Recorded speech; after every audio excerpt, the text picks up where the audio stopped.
नमस्कार विद्यार्थी मित्रांनो, मी डॉक्टर गजेंद्र वासुदेवराव कुवारे, अरविंद बाबू देशमुख कनिष्ठ महाविद्यालय बारसिंगी, तालुका दरखेड, जिल्हा नागपूर. आज आपण वर्ग 12वीचा विषय मराठीच्या संदर्भामध्ये जे आपल्याला 20 मार्काचं एक लेखन देण्यात आलेलं आहे, त्याच्यात 10 मार्काचा आपल्याला निबंध आहे. त्या निबंधाच्या संदर्भामध्ये आपण चर्चा करणार आहोत. व्याकरण आणि लेखन या प्रकरणामध्ये, तर लेखनच्या संदर्भामध्ये आपण निबंधाच्या संदर्भात चर्चा करणार आहोत. वास्तविक विद्यार्थी मित्रांनो, शालेय जीवनामध्ये अनेकदा तुम्ही निबंध लेखन केलेले आहेत आणि या निबंध लेखनामध्ये तुम्ही अनेक विषयावर निबंध लिहिलेले आहेत आणि ते निबंध लेखन करताना जी पूर्वतयारी आवश्यक असते का आपण निबंध लेखन कसे करावे आणि आपला जो निबंध आहे तो उत्तम प्रकारे कसा चांगला होईल, यासाठी आपण प्रत्येकजण विद्यार्थी आपण त्यामध्ये प्रत्येकजण काय करतो का आपलं उत्तम निबंध लेखन कसं असलं पाहिजे यासाठी प्रयत्न करीत असतो. आणि अनेकदा आपण स्पर्धा परीक्षेमध्ये सुद्धा, स्पर्धेच्या संदर्भामध्ये सुद्धा निबंध लेखनात जात असतो की कुठं कुठं स्पर्धा असतात, त्या स्पर्धेमध्ये सुद्धा आपण निबंध लेखनामध्ये किंवा निबंध आपण लिहित असतो. शब्द आहे निबंध. निबंध म्हणजे ज्याला कोणतंच बंधन नाही त्याला म्हणतात निबंध. आणि तो कसा असला पाहिजे, म्हणजे विशेषतः नीट बांधलेला, नीट गुंफलेला आणि नीट जुळवलेला असतो तो निबंध. म्हणजे काय, म्हणजे आपण त्याची बांधणी कशी केली पाहिजे, त्याची जुळवणी कशी केली पाहिजे, त्याची गुंफण कशी केली पाहिजे, हे संपूर्ण सुसूत्र एकत्र जेव्हा येते किंवा सुसूत्रबद्दल लेखन जेव्हा एकत्र येते तेव्हा निबंध साकार होत असतो. आता निबंधाला मर्यादा आहेत आणि नाही, या दोन गोष्टी आहेत. आता आपल्याला 12वीच्या कक्षेमध्ये असं म्हटलेलं आहे की 250 शब्दामध्ये आपला निबंध असायला पाहिजे. वास्तविक निबंधाला कोणतंच बंधन नाही आहे. जो विषय आहे त्या विषयाच्या संदर्भामध्ये आपण किती पेज देऊ शकतो, पण 12वीच्या संदर्भामध्ये आपल्याला 250 शब्दाची एक लिमिट दिलेली आहे. आणि म्हणून जो काही विषय आपण घेतो, ज्या काही विषयाच्या अनुषंगाने आपण तो निबंध लेखनात सुरुवात करतो, तर ते निबंध लेखन करताना आपल्याला आपले मत मांडण्याचा पुरेपूर अधिकार असतो. आणि आपले मत जिथं मांडू शकतो त्यालाच निबंध म्हणतात. कारण की आत्मविष्काराला खूप वाव आहे तिथं, आत्मविष्कार. आणि एवढा आत्मविष्कार आपण तिथं करू शकतो का, एवढा आत्मविष्कार करू शकतो का आपल्या मतातील जेवढे काही भावभावना आहेत, आपल्या मतातील जेवढे काही विचार आहेत ते आपण त्या निबंधाच्या माध्यमानं मांडू शकतो. म्हणजे आपल्याला जे काही माहीत आहे, ते जो विषय आपल्याला देण्यात आलेला आहे किंवा जो विषय आपल्या समोर येणार आहे त्या विषयाच्या संदर्भामध्ये जे काही आपल्याला माहीत आहे ते संपूर्ण माहीत करून आपण त्याचं संपूर्ण लेखन जेव्हा एकत्र करतो त्याला म्हणतात निबंध. आता ह्या निबंधाची जे काही आहे म्हणजे विचार जे आहे आणि जे विचारांची पार्श्वभूमी आहे, कल्पनांची आहे, संपूर्णतः सुसंगतता जिथं आहे, त्याची एकत्रता जिथं गुंफण होते, त्यातून निबंध साकार होत असतो. विद्यार्थी मित्रांनो, निबंध म्हणजे एखाद्या विषयासंबंधीचे स्वतःचे विचार सुसूत्र, सुसंबंध आणि सुबकतेने मांडून तो विषय ठराविक मर्यादेत येऊन पूर्ण करणे म्हणजेच निबंध लेखन आहे. आणि या दृष्टिकोनातून जेव्हा आपण निबंध लेखन साकार करतो तो निबंध आपला खूप यशस्वीरित्या पूर्ण होतो. आणि मी अगोदर सांगितलं तुम्हाला का निबंध लेखनामध्ये प्रत्येक विद्यार्थ्याला आत्मविस्कार म्हणजे आपण काय अनुभवतो, आपण काय करतो त्या गोष्टीला पूर्णता वाव आहे. म्हणजे आत्मविस्कार आपल्या अंतःकरणातली प्रत्येक गोष्ट आपण इथं या निबंधात टाकू शकतो. फक्त विषय जो आहे त्या विषयाच्या अनुषंगाने आपण तो आत्मविस्कार तिथं प्रगट करू शकतो. विद्यार्थ्यांनो, आणि या आत्मविस्काराच्या दृष्टिकोनातून जर आपण निबंधाचं लेखन केलं तर तो निबंध एवढा सुंदर बनतो का त्या निबंधाला खूप मोठा वाव मिळतो. आणि अगोदर सांगितलेलं आहे की त्याला शब्दाचं तसं बंधन नाही आहे. पण आता आपल्याला 12वीच्या परीक्षेमध्ये जायचं आहे, 12वीची परीक्षा द्यायची आहे, तर त्या 12वीच्या परीक्षेमध्ये आपल्याला शब्दाचं बंधन दिलं आहे. त्याच्यामुळे आपल्याला जेवढे शब्द देण्यात आलेले आहे तेच शब्द आपल्याला तेवढ्या शब्द किंवा आपण त्याच्यापेक्षा जास्त जाऊ शकतो. याच्यात काही वाद आहे, कमी करू शकतो, जास्त जाऊ शकतो. पण आपल्याला 250 शब्दाच्या होतं, तसे तर हजार 2,000 शब्दाचे निबंध असतात आणि हे निबंध आपण कोणत्याही पद्धतीने साकार करू शकतो. वास्तविक निबंध लेखनाची सुरुवात आधुनिक काळामध्ये कृष्णशास्त्री चिपळूणकरांनी केली आणि त्यांचे निबंध एक वेगळ्या विषयाचे होते. त्या विषयाच्या संदर्भामध्ये त्यांनी अनेक निबंध लिहिलेले आहेत. ते निबंध वाङ्मयाचे जनक म्हणून ओळखले जातात. तर अशा प्रकारे निबंधाचा जर दृष्टिकोन आपण बघितला तर आत्मविस्काराला जिथे वाव असते आणि ज्याला कोणतंच बंधन नाही त्याला म्हणतात निबंध. फक्त विषय महत्त्वाचा आहे आणि तो विषय आपण साकार केला पाहिजे, त्या विषयाच्याच अनुषंगाने आपण निबंध लिहिला पाहिजे, एवढंच इथे महत्त्वाचं आहे. बोला. निबंध या साहित्य प्रकाराचे नेमके जे वर्णन संस्कृतामध्ये केलं गेलेलं आहे ते असं आहे, निबंधते अस्मिनम इतिहा, म्हणजे जिच्यामध्ये विषय बोलला जातो अशी वाङ्मयी रचना म्हणजे निबंध होय. म्हणजे ज्याच्यामध्ये म्हणजे 3 शब्द घेतलेले आहे, निबंधते अस्मिनम इति, म्हणजे एखादा विषय ज्यामध्ये बोलला जातो त्याला म्हणतात निबंध. आणि निबंधामध्ये उत्तम विचारांचे, उत्तम भावनांचे, उत्तम अनुभवांचे, उत्तम घटनांचे, व्यक्ती विशेषांचे विवरणात्मक आणि माहितीपूर्ण जिथे विवेचन केलेले असते त्याला म्हणतात निबंध. आणि ते एक मनोवेदक, आता पुन्हा एक आला आत्मविस्काराच्या संदर्भामध्ये, मनोवेदक म्हणजे आपल्या मनातून जे एक गुंफण करतो, मनातून एक गुंफण करतो, ती एक गुंफण असते. आणि विविध विचारांचा व त्या भाषेतील सुबोध आणि कलात्मक आविष्कार याचाही अर्थ निबंधच होतो. आणि निबंधात एखाद्या विषयावरील साधक बाधक माहितीची, विचारांची सूत्रबद्ध आणि सुसंगत मांडणी केलेली असते. म्हणजेच निबंध लेखन हे कला आणि प्रयत्नांनी ती साध्य होते, त्याला म्हणतात निबंध.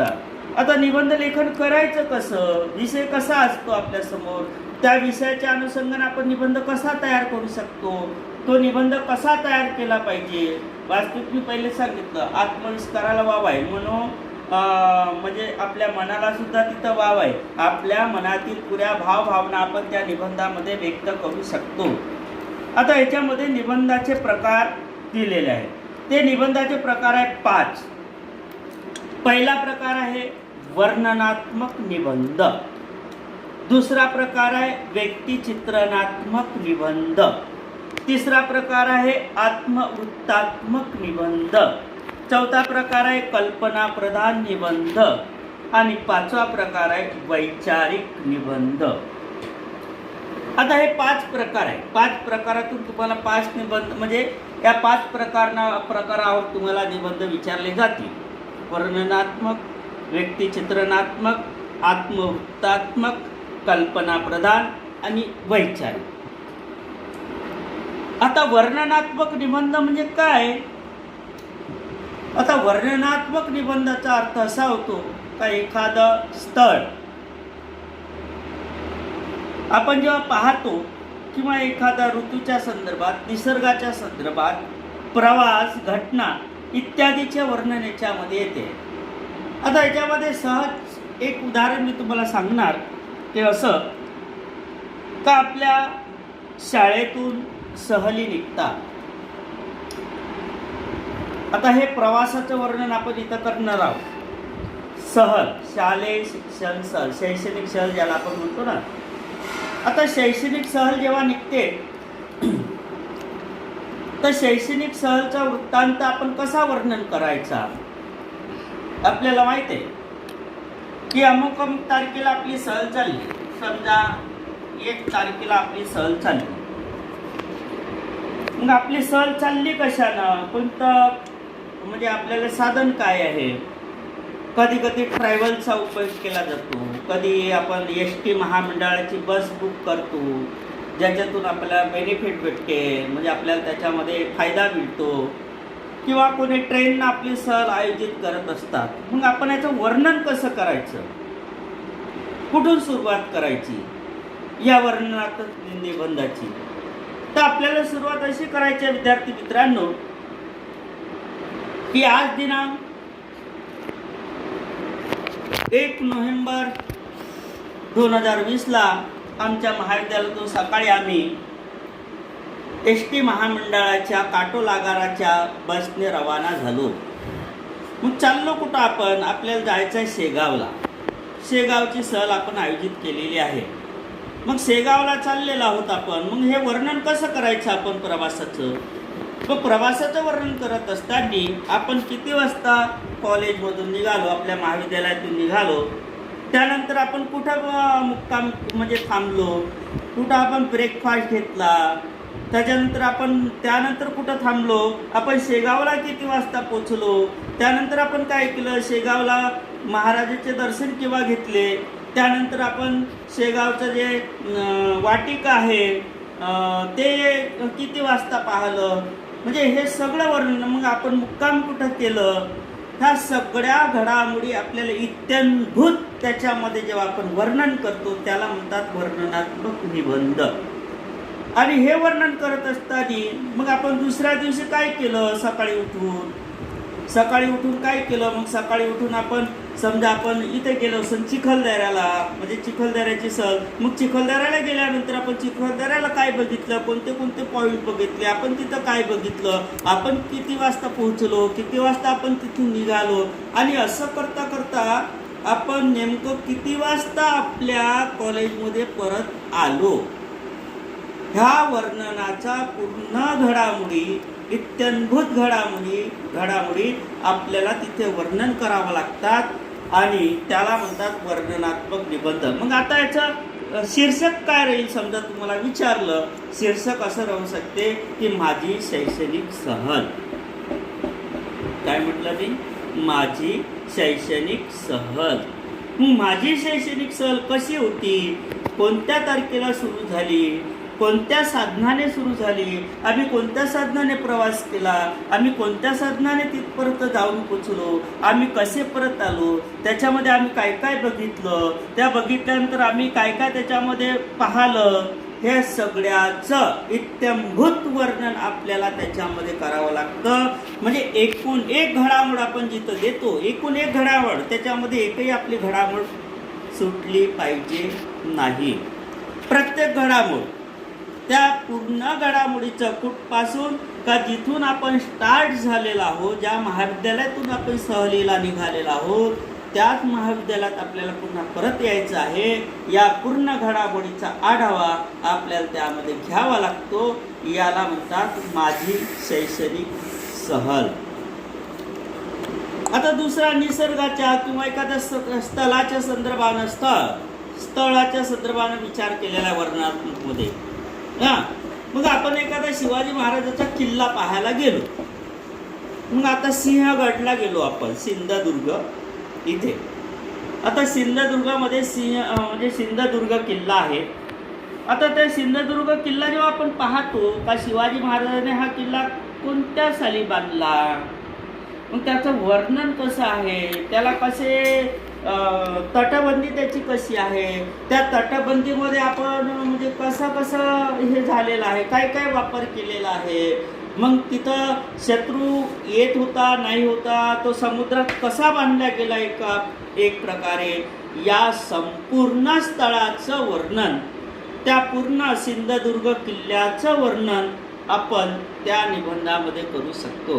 म्हणजे याचं शीर्षक राहू शकते मी पाहिलेला किल्ला. मी पाहिलेला किल्ला म्हणजे अशा प्रकारचं. म्हणजे मग ते ताजमहलच्या संदर्भात सुद्धा असू शकते का मी पाहिलेला ताजमहल. हां, तर ताजमहल तुम्ही पाहिला, ताजमहलमध्ये कसं वर्णन आहे ताजमहलचं, हे संपूर्ण वर्णनात्मक घटनात्मक विवरण आपल्याला त्याच्यामध्ये रेखाटावं लागते. आणि कसं रेखाटावं लागते का आपण सुरुवात कुठून करतो. आणि म्हणजे एक प्रकारे वर्णनात्मक दृश्य असं आहे का जणू काही आपण कॅमेऱ्यातून जसे फोटो टिपतो, कॅमेऱ्यातून ते टोटली कॅमेऱ्यातून टिपलेले फोटो आपल्याला त्याच्यामध्ये रेखाटायचे आहे का. हा आपण बघत आहोत, हे इकडे लिहत आहोत. म्हणजे जे दृश्य आहे, जी घटना आहे, जो सण आहे, जो ऋतू आहे, जे स्थळ आहे, याचं जे प्रवास आहे, एक प्रकारे हुबेहूब चित्रण जिथं येतं याला म्हणतात वर्णनात्मक निबंध. आणि हा वर्णनात्मक निबंध आपल्यासाठी आपल्या मनातील, जसं मी म्हटलं होतं का आत्मविष्कार, आपल्या आत्मविष्काराला खूप वाव देऊन जातो. एवढा आत्मविष्काराला वाव देऊन जातो का आपल्या मनामध्ये जेवढ्या घटना आहे, आपल्या मनात आपण जेवढ्या हे पाहिलेले आहे किंवा जे आपण अनुभवतो आहे ते पूर्ण अनुभवलेलं विवरण आपल्याला त्याच्यामध्ये रेखाटण्याची पुरेपूर संधी आहे. आणि हे वर्णनात्मक निबंधामध्ये घडू शकते. म्हणजे मी पाहिलेला किल्ला असो, मी माझी शैक्षणिक सहल असो, एखादा निसर्गाचा प्रसंग असो, एखादी घडलेली घटना असो, या संपूर्ण घडामोडीचे वर्णन आपण त्या वर्णनात्मक निबंधामध्ये करू शकतो. विद्यार्थी मित्रांनो, पुन्हा वर्णनात्मक दृष्टिकोनातून मी तुम्हाला सांगू इच्छितो की जसं मी अगोदर म्हटलं आहे की जसं आपण कॅमेऱ्यातून हुबेहूब चित्रण जे पाहतो, म्हणजे जेव्हा आपण व्हिडिओ कॅमेरा जेव्हा लावला तर आपल्याला हुबेहूब चित्रण त्या एखाद्या चित्रपटाचं सुद्धा तसं या वर्णनात्मक निबंधामध्ये असते. आणि एक सूक्ष्म निरीक्षण आपल्याला या निबंधामध्ये करावं लागते. एवढं सूक्ष्म निरीक्षण का जेणेकरून ज्या घटना आपण अनुभवतो किंवा ज्या घटना आपण पाहतो, जे स्थळ आपण पाहतो, जे स्थळ आपण अनुभवतो, त्या प्रत्येक गोष्टीचं हुबेहूब चित्रण आपल्याला या निबंधामध्ये करावं लागते. आणि हे हुबेहूब चित्रण करताना आपली जी नजर आहे तीक्ष्ण असली पाहिजे. कशी तीक्ष्ण असली पाहिजे, जसं आपल्याला माहीत आहे आजकाल तर कॅमेरे तर बंद झालेले आहे, आपल्या जो अँड्रॉइड मोबाईल आलेला आहे.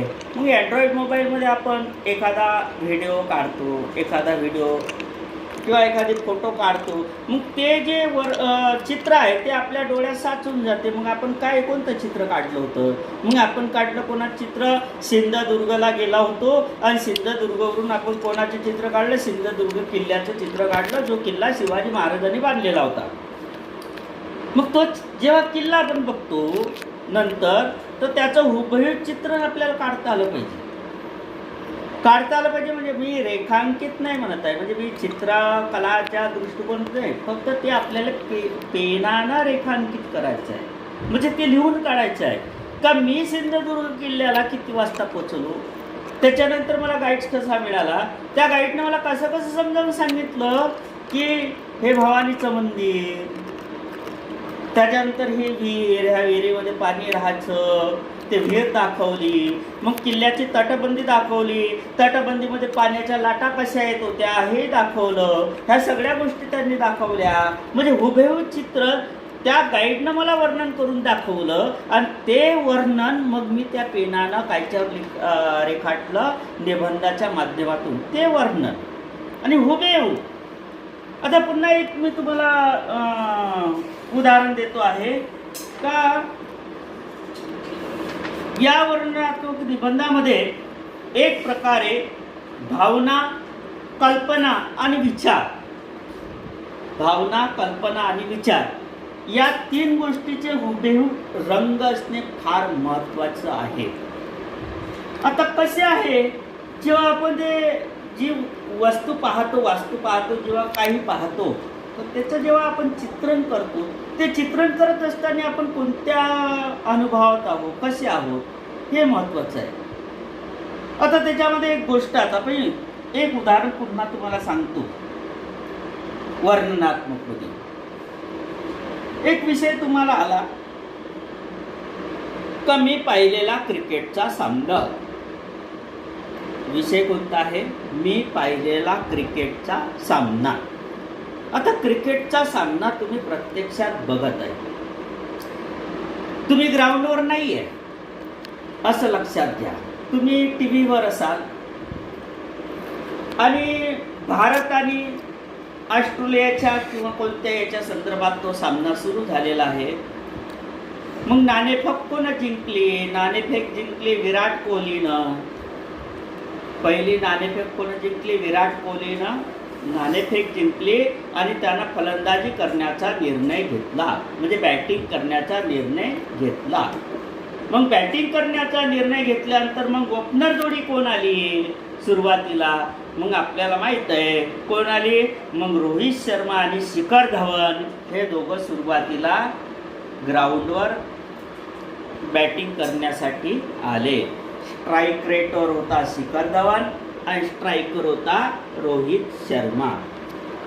मग किती ओव्हर ते खेळले, किती ओव्हर त्यानं काय केलं, किती ओव्हर त्यांनी किती धावा केल्या, कोण स्ट्राईकवर, आणि मग त्याच्यातच समजा शिखर धवन आऊट होऊन गेला 8व्या 9व्या ओव्हरमध्ये किंवा 8व्या ओव्हरमध्ये 4थ्या बॉलमध्ये, मग कोहली येतो. मग कोहली बॅटिंग करतो. मग कोहली किती ओव्हर खेळला आणि असं करता करता तो क्रिकेटचा सामना किती ओव्हर चालला आणि तो क्रिकेटचा सामना किती ओव्हर चालल्यानंतर मग 50 ओव्हर जेव्हा संपले आणि त्या 50 ओव्हरात भारताची धावसंख्या किती झाली आणि मग भारताची धावसंख्या समजा 310 झाली असेल तर ऑस्ट्रेलियाला 311 रनचं टार्गेट मिळालं आणि ऑस्ट्रेलियाचा शेन वॉटसन आणि जो कोणी त्याचा दुसरा जोडीदार असेल ते जर ग्राउंडवर आले मग त्यांनी किती धावा काढल्या.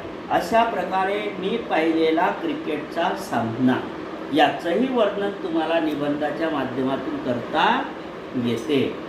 मग आता मी भारत ऑस्ट्रेलियाची गोष्ट नाही करणार आहे. आता अलीकडे फॅड काय चालू आहे IPLचं. मग IPLमध्ये अनेक संघ आहे IPLमध्ये, आणि IPLचा सध्या आता दुबईला चालू आहे IPLचे सामने. मग याच्यामध्ये आपण विचार करू शकतो की IPLचा एखादा सामना तुम्ही जो बघितला असेल त्या सामन्याचे वर्णन आपण या वर्णनात्मक निबंधाच्या माध्यमाने करू शकतो. म्हणजे एवढंच बोलायचं आहे की हुबेहूब चित्रण, जसं कॅमेऱ्यात आपण चित्रण घेतो ते हुबेहूब चित्रण आपल्याला या वर्णनात्मक निबंधाच्या माध्यमाने आपल्याला घडवायचं आहे आणि त्या पद्धतीनंच लिहायचं आहे. शब्दमर्यादा आपल्या जो दिलेली आहे त्या शब्दमर्यादामध्ये आपण तो निबंध लिहायचा आहे. जो विषय तुम्हाला येणार आहे त्या विषयाच्या अनुषंगानं शेवटी वर्णनात्मक निबंध म्हणजे एक हुबेहूब चित्रण, जे मी अनुभवलं, जे मी पाहिलं, जे मी म्हणजे साकार केलं तेच मी आपल्या पेनाच्या माध्यमानं त्या कागदावर लिहिलं, याला म्हणतात वर्णनात्मक निबंध. ओके, तर विद्यार्थी मित्रांनो, अशा प्रकारे हा आपला वर्णनात्मक निबंध तुम्हाला लिहायचा आहे. आणि विषय जो तुमच्या पुढे येणार म्हणजे माझी शैक्षणिक सहल, मी पाहिलेला क्रिकेटचा सामना, मी पाहिलेलं एखाद्या प्रेक्षणीय स्थळ या संदर्भामध्ये किंवा माझा वसंत ऋतू या आधारावर तुम्हाला निबंध लिहायचा आहे. म्हणजे जे आपण अनुभवलं ते या वर्णनात्मक निबंधामध्ये आपल्याला साकार करायचं आहे आणि तसंच आपल्याला त्या शब्दाच्या माध्यमानं रेखाटायचं आहे. ठीक आहे, धन्यवाद.